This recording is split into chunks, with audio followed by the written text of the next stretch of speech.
ओम शांति। 13 जून 2026। बाप दादा के मधुर महावाक्य। मीठे बच्चे, बाप आए हैं सारी दुनिया से विकारों की तपत बुझाए सबको शीतल बनाने। ज्ञान बरसात शीतल बना देती है।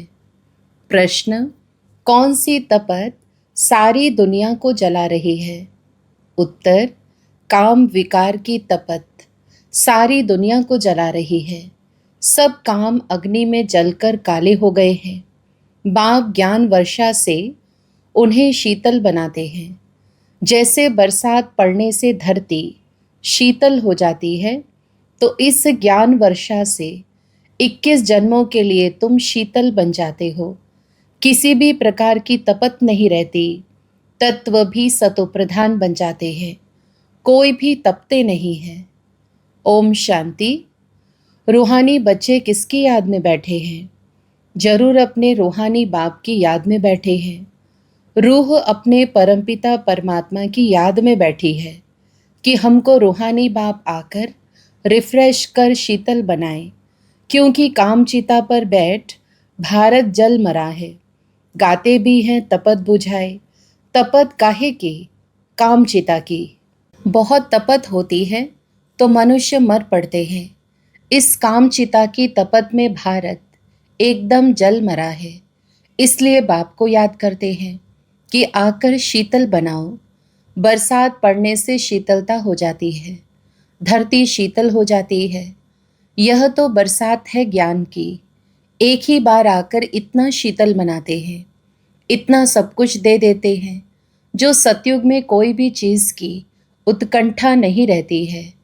आधा कल्प उत्कंठा में रहते आए हो। बाबा आकर शीतल बनाओ। पतित पावन बाप आकर हमको शीतल बनाए। इस ज्ञान वर्षा से भारत अथवा सारी दुनिया शीतल हो जाती है। तुम स्वर्ग के मालिक बन जाते हो।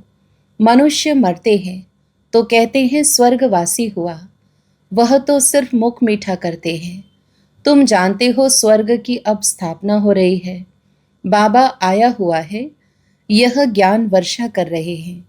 शीतलता का असर 21 जन्म रहता है।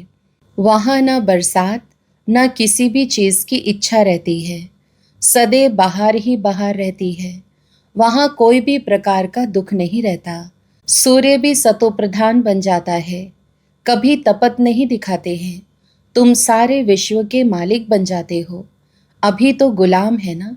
गाते हैं मैं गुलाम तेरा। बाप को याद करते हैं। अब बाप कहते हैं तुम्हारी सेवा में मैं तुम्हारा गुलाम आकर बना हूँ। तुम बच्चों की सेवा करता हूँ। पराये पतित देश, पतित शरीर में मैं आता हूँ। इस पतित दुनिया में एक भी पावन हो नहीं सकता। सतयुग को पावन, कलयुग को पतित कहा जाता है, क्योंकि सब विकारी हैं। भारतवासी ही इस नॉलेज को समझेंगे। जिन्होंने 84 जन्म लिए हैं वही यह नॉलेज सुनेंगे। वह जो सतयुग त्रेता में आने वाले हैं वही आकर ब्राह्मण बनेंगे, नंबरवार पुरुषार्थ अनुसार। बाप ने समझाया है अभी तुम ब्राह्मण वर्ण में हो, फिर वही देवता वर्ण में आएंगे। ब्राह्मण वर्ण अर्थात ब्राह्मण धर्म स्थापन करने बाप आते हैं। ब्रह्मा ब्राह्मण धर्म स्थापन करते हैं। ऐसे नहीं कहेंगे कि परमपिता परमात्मा आकर शूद्रों को ब्राह्मण बनाते हैं। यह तुम्हारी बाजोली चलती है। यह तो बहुत सहज है। तुम जानते हो यह चक्र कैसे फिरता है। विराट रूप में ब्राह्मणों की चोटी और शिव बाबा को भूल गए हैं। कहते हैं देवता क्षत्रिय वैश्य शूद्र, फिर शूद्र से देवता। अब ब्राह्मण कहाँ गए? ब्राह्मण लोग गाते भी हैं ब्राह्मण देवताए नमः। तब प्रजापिता ब्रह्मा की वंशावली कहाँ गए? प्रजापिता ब्रह्मा का नाम कितना बाला है। चित्रों में भी कितनी भूल कर दी है। प्रजापिता ब्रह्मा की औलाद का कोई नाम निशान नहीं है। स्कूल में टीचर पढ़ाते हैं, वह फिर भी सोर्स ऑफ इनकम है। एम ऑब्जेक्ट तो जरूर चाहिए। तुम बच्चे जानते हो उस पढ़ाई से ही मर्तबा मिलता है। पति दुनिया में भगवान आकर पतितों को पढ़ाते हैं। बाप कहते हैं मैं तुम बच्चों को पढ़ाकर पावन बनाता हूँ। इस पढ़ाई से इनकम देखो कितनी भारी है। आधा कल्प के लिए तुम तकदीर बनाते हो। भारत में गाया हुआ है 21 पीढ़ी। अब तुम बेहद के बाप से 21 पीढ़ी बेहद का वर्षा पाते हो। लौकिक बाप का है अल्पकाल क्षण भंगुर का वर्षा। इस बाप से तुम ऐसा वर्षा पाते हो जो पीढ़ी बाय पीढ़ी तुमको दुख नहीं रहेगा। भारत में ही बेहद का सुख था। यह ज्ञान और किसकी बुद्धि में नहीं है। यह ज्ञान देने वाला बाप जाने और जिनको देते हैं वह जाने और न जाने कोई। ग्रंथ में भी उनकी महिमा गाई हुई है। एक ओंकार निराकार निरहंकार, इसका अर्थ भी अभी तुम समझते हो। वह तो सिर्फ गाते हैं निरहंकारी। इतनी बड़ी अथॉरिटी होते हुए भी उनको कोई अहंकार नहीं है। यहाँ थोड़ी भी पोजीशन वाले होते हैं तो कितना नशा उन्हों को रहता है। वह है अल्पकाल वाले मर्तबे का नशा कि मैं फलाना हूँ। अब तुमको इस रूहानी पढ़ाई का नशा है। तुम्हारी आत्मा अभी जानती है आत्म अभिमानी बनना है, तब ही बाप को याद कर सकेंगे। बाप के साथ योग टूटने से माया का गोला लग जाता है, मुरझा जाते हैं। याद करते रहे तो खुशी का पारा चढ़ा रहे। कोई बड़ा इम्तिहान पास करते हैं तो खुशी होती है। समझते हैं बस इसके ऊपर कोई और पढ़ाई नहीं है। तुम भी जानते हो हमारी इस पढ़ाई से ऊंच और कोई पढ़ाई है नहीं। इन लक्ष्मी नारायण ने पास्ट में जरूर ऐसी पढ़ाई की है, राजयोग सीखे हैं, तब महाराजा महारानी बने हैं। राजयोग तो मशहूर है। परमपिता परमात्मा आकर राजयोग सिखाते हैं स्वर्ग के लिए। कहते भी हैं पास्ट में ऐसे कर्म किए हैं तब यह बने हैं। तुम जानते हो इस जन्म में हम ऐसे कर्म सीखते हैं जो भविष्य 21 जन्म के लिए राज्य करेंगे। वह स्वर्ग में विराजमान होंगे। यथा राजा रानी तथा प्रजा भी है ना, राजधानी है ना। बाप आया है राजधानी स्थापन करने। फिर तुम जाकर 21 जन्म पालना करेंगे। 63 जन्म तो दुख भोगा है, वह सब खत्म हो जाएंगे। भारत को स्वर्ग कहा जाता है, अभी तो नर्क है। सृष्टि कितनी बदल गई है। वह राजाई कहाँ चली गई। रावण राज्य शुरू होने से फिर तुम पतित बन जाते हो। बाप कहते हैं तुम अपने 84 के चक्र को नहीं जानते हो। अभी तुम बच्चों को बार बार समझाया जाता है। तुमने 84 जन्मों का चक्र पूरा किया है। अभी तुम्हारा यह अंतिम जन्म है। अब फिर से अपना वर्षा लेना है। तुमको मुक्ति धाम में बैठ नहीं जाना है। तुम्हारा ऑलराउंड पार्ट है। ऐसे बहुत हैं जो सतयुग से लेकर द्वापर कलयुग तक भी मुक्ति धाम में रहते हैं। ऐसे नहीं कहेंगे यहाँ आने से मुक्ति धाम अच्छा है। वह तो मच्छरों सदृश हो गया, आया और यह गया। मनुष्यों की महिमा गाई जाती है। यह मंदिर किसके हैं? जो शुरू से लेकर पार्ट बजाते आए हैं, उन्हों के ही यादगार बनते आए हैं। पिछाड़ी में जो आते हैं उन्हों का यादगार है क्या? कुछ भी नहीं। तुम्हारा कितना भारी यादगार है। सबसे जास्ती तुम पार्ट बजाते हो। तुम अपनी प्रारब्ध का टाइम पूरा कर जब भक्ति मार्ग में आते हो तब फिर तुम्हारा यादगार तथा शिव बाबा के मंदिर बनने शुरू होते हैं। फिर और धर्म आते हैं, उन्हों का धर्म स्थापन होता है। तुम अपने हिस्ट्री ज्योग्राफी भी जानते हो और सब धर्म वालों की भी जानते हो। 84 जन्मों की सीढ़ी है। पहले हम स्वर्ग में आते हैं, फिर उतरते कैसे हैं यह तुम्हारी बुद्धि में है। हर एक जन्म में भिन्न नाम रूप वाले मित्र संबंधी आदि मिले हैं। यह सब ड्रामा में तुम्हारा पार्ट पहले से ही नोंधा हुआ है। यह बेहद का ड्रामा है जो हूबहू रिपीट होता है। तुम जानते हो हम सो देवी देवता थे जो 84 जन्म ले शूद्र बने, फिर हम सो देवी देवता बनते हैं। मनुष्य तो कह देते आत्मा सो परमात्मा। वास्तव में हम सो का अर्थ यह है, वह फिर कह देते आत्मा सो परमात्मा, परमात्मा सो आत्मा। रात दिन का फर्क है ना। तुम अभी इन बातों को जानते हो। तुम अभी पांडव बने हो।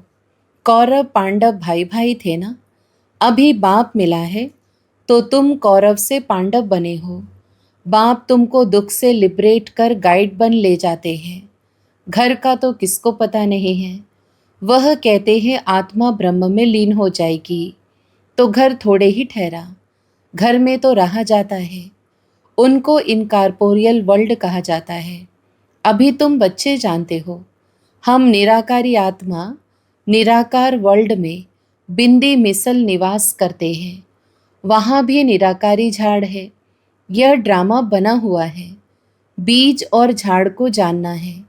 इसका नाम ही है वैरायटी धर्मों का झाड़। यह मनुष्य सृष्टि है। इनका बीज रूप बाप है। कितनी वैरायटी है। हर एक धर्म वाले के फीचर्स न्यारे, फिर यहाँ भी एक की शक्ल ना मिले दूसरे से। यह भी ड्रामा बना हुआ है। कल्प वृक्ष की आयु 5000 वर्ष है। यह बाप ही समझाते हैं। मनुष्य एक्टर्स हैं, यहाँ पार्ट बजाने आते हैं। यह मांडवा है, रोशनी के लिए सूर्य चांद आदि हैं। यह कोई देवता थोड़े ही है। यह तो बत्तियां हैं, परंतु सर्विस करते हैं, इसलिए देवता कह देते हैं। वास्तव में देवताएं कोई सर्विस नहीं करते हैं। सर्विस तो तुम बच्चे करते हो। बाप ओबीडियंट सर्वेंट है। बच्चे दुखी होते हैं तो बाप को तरस पड़ता है। बाप आए हैं समझाने। तुम बच्चों को फिर से सो देवी देवता पद प्राप्त कराने आता हूँ। चढ़ती कला उतरती कला हर चीज़ की होती है। पुरानी दुनिया को तमो प्रधान, नई दुनिया को सतो प्रधान कहा जाता है। हर एक चीज़ नई सो पुरानी होती है। आत्मा कहती है यह शरीर भी तमो प्रधान पतित है। यह सतयुग में आत्मा और शरीर सतो प्रधान थे, माथा नहीं खपाते थे। आत्मा को अब ज्ञान मिला है, स्मृति आई है। हम 84 जन्म लेते हैं। यह राज बेहद का बाप समझाते हैं। दुख में बाप को ही पुकारते रहते हैं। रहम करो हे दुख हरता सुख करता। भारत ही सबसे सुखी था ना। भारत जैसा पवित्र खंड और कोई हो नहीं सकता। अभी बाप तुम बच्चों की झोली अविनाशी ज्ञान रत्नों से भरते हैं। कभी ऐसा बाप देखा है? कहते हैं बच्चों, मैं तुम्हारे लिए बैकुंठ सौगात में लाया हूँ। तुम स्वर्गवासी थे, अब पतित नरकवासी बन पड़े हो। पावन उनको कहा जाता है जो विकार में नहीं जाते हैं। सतयुग में है संपूर्ण निर्विकारी, इस समय है संपूर्ण विकारी। बाप कहते हैं तुम भी संपूर्ण निर्विकारी थे, अब संपूर्ण विकारी बने हो। फिर संपूर्ण निर्विकारी देवता पद पाना है बाप को याद करने से। अक्षर देखो कितने अच्छे हैं, मन मना भव। मुझ बाप को याद करो तो तुम तमो प्रधान से सतो प्रधान बन जाएंगे। मैं सर्वशक्तिमान हूँ ना, मुझे याद करो। याद को ही अग्नि कहा जाता है, जिससे तुम्हारे पाप दग्ध होंगे, तुम पवित्र बन जाएंगे। अच्छा, मीठे मीठे सिकिलधे बच्चों प्रति माता पिता बाप दादा का याद प्यार और गुड मॉर्निंग। रूहानी बाप के रूहानी बच्चों को नमस्ते। हम रूहानी बच्चों की भी रूहानी माता पिता बाप दादा को याद प्यार, गुड मॉर्निंग और नमस्ते। धारणा के लिए मुख्य सार। पहला, रूहानी पढ़ाई के नशे में रहना है। बाप समा निरहंकारी बनना है।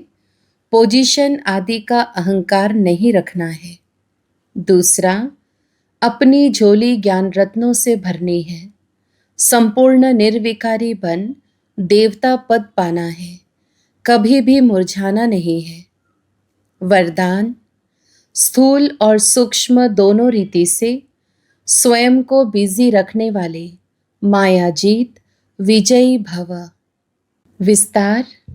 स्वयं को सेवाधारी समझ अपनी रुचि उमंग से सेवा में बिजी रहो तो माया को चांस नहीं मिलेगा। जब संकल्प से, बुद्धि से, चाहे स्थूल कर्मणा से फ्री रहते हो तो माया चांस ले लेती है।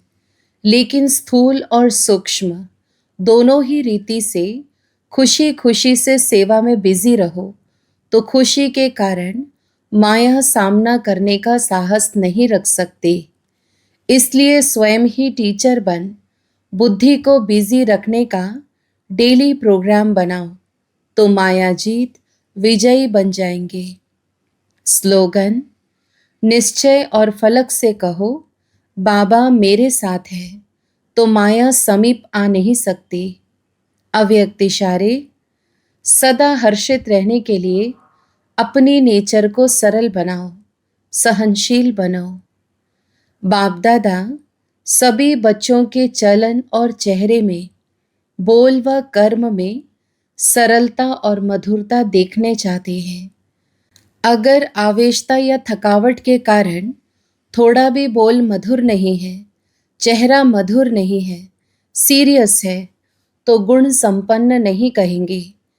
कैसे भी सरकमस्टांस हो, लेकिन मेरा जो गुण है वह मेरा गुण इमर्ज होना चाहिए। जैसे बाप दादा वैसे हूबहू वही गुण, वही कर्तव्य, वही बोल, वही संकल्प अनुभव हो। सभी के मुख से निकले यह तो वही लगते हैं। अच्छा, ओम शांति।